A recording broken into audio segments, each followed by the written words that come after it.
E no vídeo de hoje eu vou falar sobre um tema que vocês me pediram muito, que é sobre o vegetarianismo e o veganismo. Espero muito que gostem e vamos pro vídeo.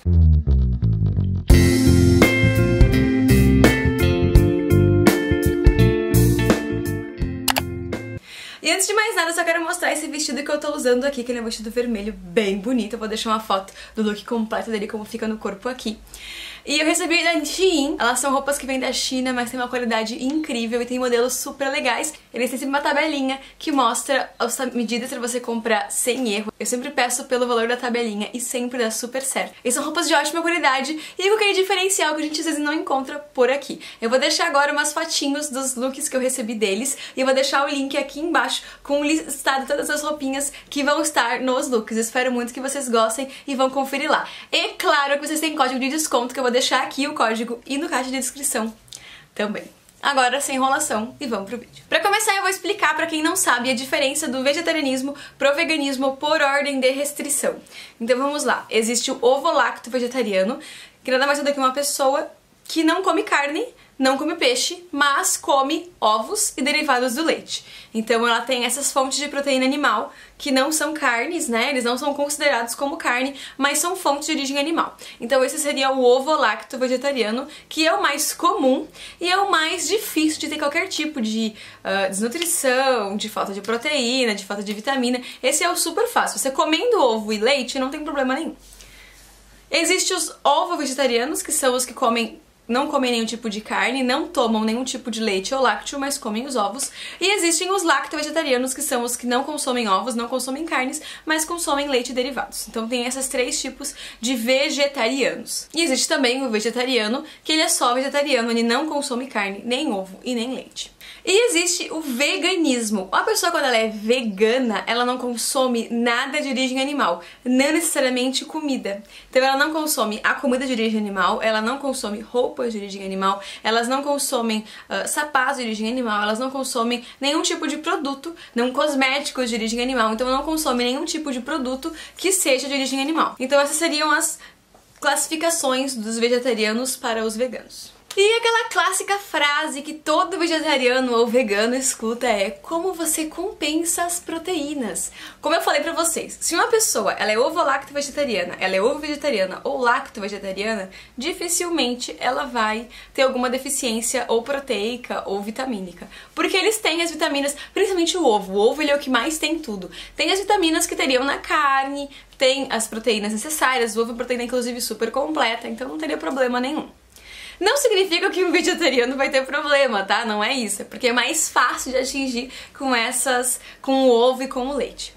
Um vegetariano ou um vegano que não consome nenhum tipo de carne, nem ovo e nem leite, ele pode substituir por proteína de origem vegetal. As proteínas de origem vegetal, elas nunca vão ter a mesma quantidade proteica da proteína de origem animal. Mas normalmente deveria, né? Quem é vegetariano ou quem é vegano utiliza mais fontes da proteína. Então, por exemplo, enquanto eu, que não sou vegetariana nem vegana, vou comer ali meu prato, vou colocar normalmente uma porção de leguminosas, quem é um vegetariano ou um vegano utiliza 2, 3 porções. Então dá pra utilizar ali fontes lindas de proteína vegetal. Ervilha, a lentilha, o próprio feijão, o grão de bico, a quinoa, até a soja, sabe? São fontes lindas, elas têm muita proteína, é uma coisa bem legal e é de origem vegetal. Então o creme de ervilha é uma coisa que eu adoro, é um creme super proteico. Eles vão ter carboidrato sim, é que o problema é que as carnes, as proteínas, elas têm uma quantidade grande de proteína e pequena de carboidrato. As leguminosas, elas têm uma quantidade de proteína, mas o carboidrato sempre vai ser maior que é a quantidade de proteína. Porém, você somando ali, vai ter uma quantidade legal de proteína. O carboidrato não é vilão, tá, gente? Não tem que ver ele como uma coisa ruim. É só uma explicação pra vocês entenderem a diferença de proteína animal e vegetal. E a maior diferença é: a proteína animal, ela vai ter os aminoácidos essenciais, ou seja, normalmente ela tem todos, que são os aminoácidos que a gente não produz, a gente tem que ingerir. As proteínas vegetais, elas têm aminoácidos não essenciais e têm essenciais também, mas elas não têm todos. Então, por exemplo, a ervilha vai ter um tipo, a lentilha vai ter outro tipo, o grão de bico vai ter outro tipo. Eles somando Você comendo uma variedade maior, você consegue atingir todos os essenciais tendo uma fonte de cada um, né? O que não dá é, por exemplo, eu gosto muito de ervilha, eu vou comer só ervilha como fonte de proteína vegetal. Aí não dá, porque você tem proteína só da ervilha e você tem que ter proteína dos outros. Então é legal você comer um pouquinho de cada um pra ter essa variedade também. E qual que é a combinação maravilhosa que todo mundo ama, que todo mundo fala e que completa os aminoácidos essenciais?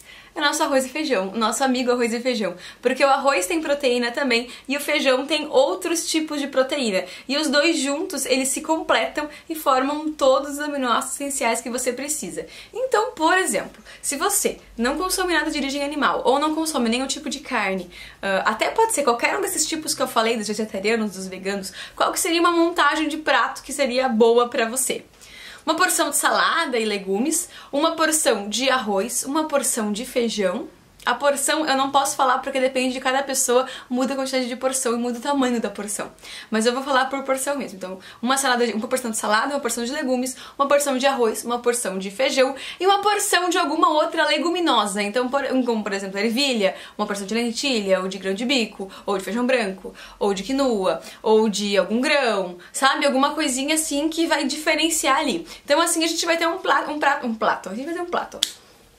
a gente vai ter um prato bem completinho, que tem ali todos os aminoácidos essenciais, vai ter uma fonte legal de proteína e vai ser super saudável e vegana ou vegetariana, enfim, como você preferir. O único problema pra quem é vegetariano, aquele que não consome nem carne, nem ovo, nem leite, e pra quem é vegano, é que o ovo e o leite, eles têm fontes de vitamina do complexo B, principalmente a vitamina B12.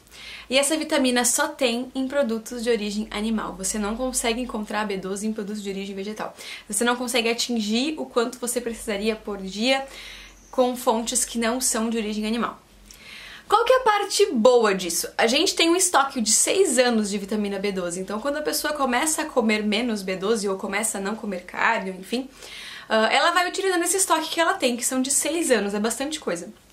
A partir daí, complica um pouco. Quando a pessoa é vegetariana, a gente vai entrar com alguma por exemplo, ela é vegetariana há mais de 6 anos e a gente identificou uma carência de vitamina B12. A gente normalmente tem que prescrever o complexo todo, né? Não só a B12, mas vamos lá. Vamos supor que seria só a B12, vamos prescrever só a B12. O vegetariano vai aceitar. O vegano não aceita, porque a vitamina do complexo, a vitamina B12, ela tem que ser de origem animal. Então ela vai ser a partir de alguma coisa de fonte animal. Então complica. Se eu não me engano, existe um tipo dela que é de origem que vem de uma alga. Só que ela é muito cara e ela é mais difícil de achar. Então, normalmente a suplementação de complexo B, a B12, aquelas que a gente mais encontra, essas normalzinhas mesmo, elas são de origem animal. E o vegano não vai aceitar a suplementação por ser de origem animal. Aí complica um pouco. E aí complica um pouco por quê? Porque a queda de vitamina B12 faz a pessoa ter dificuldade de cognição. O que seria isso? Ela não consegue ligar uma coisa com a outra. Então, às vezes ela vê uma pessoa, não lembra do nome, ela não consegue lembrar o nome e ligar o nome da pessoa. Ou você fala com ela uma coisa agora e ela vai esquecer muito rápido. Sabe? Ou ela vai ler uma coisa e não vai conseguir assimilar. Então começa a ficar bem complicado.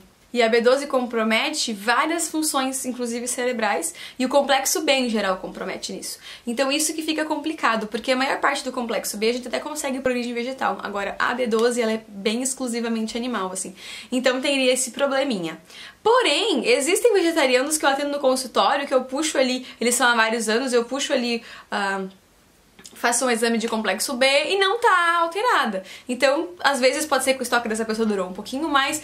Qual que é o meu conselho, se você é vegetariano, se você é vegano? Faça anualmente um examezinho lá de vitamina B12 pra avaliar como é que tá. Se for preciso, procura um nutricionista pra te orientar melhor, pra te orientar essa questão dos grupos, pra orientar essa questão de como encaixar melhor pra você, de suprir as suas proteínas, tá? Não é super difícil uma pessoa vegana ou vegetariana suprir proteína, tá? Como eu expliquei pra vocês, a gente tem outras fontes, não é só aquele tipo. Existe suplementação proteica à base de origem vegetal também. Então existem os tipos whey proteins, a gente pode chamar de whey, né? Porque o whey é o soro do leite. Mas são a base de proteína de ervilha, proteína de arroz, são proteínas veganas. Então é uma outra possibilidades. Se você tem um pouco de medo de não estar atingindo a sua carga de proteína diária, você pode incluir uma dose de suplementação ali sem problema nenhum, tá? Sempre procure um nutricionista para te orientar melhor, principalmente quanto à questão da vitamina do complexo B, porque ela é bem importante e é bom você estar monitorando ela para não ter essa questão de achar que tá esquecido, achar que não tá mais ligando coisa com coisa, e na verdade pode ser simplesmente só da vitamina do complexo B que tá faltando. Então é legal ficar de olho nesse quesito. Eu acho que no geral eu expliquei direitinho, eu contei como é que funciona, espero que tenha sanado as dúvidas de vocês. Se tiverem alguma outra dúvida mais específica que envolva essa questão de vegetarianismo e de veganismo, se quiserem comentar aqui embaixo eu posso tentar responder vocês, se for agora logo quando eu liberar o vídeo. E espero muito que tenham gostado. Um super beijo, até a próxima. Tchau! Oh, baby, I love your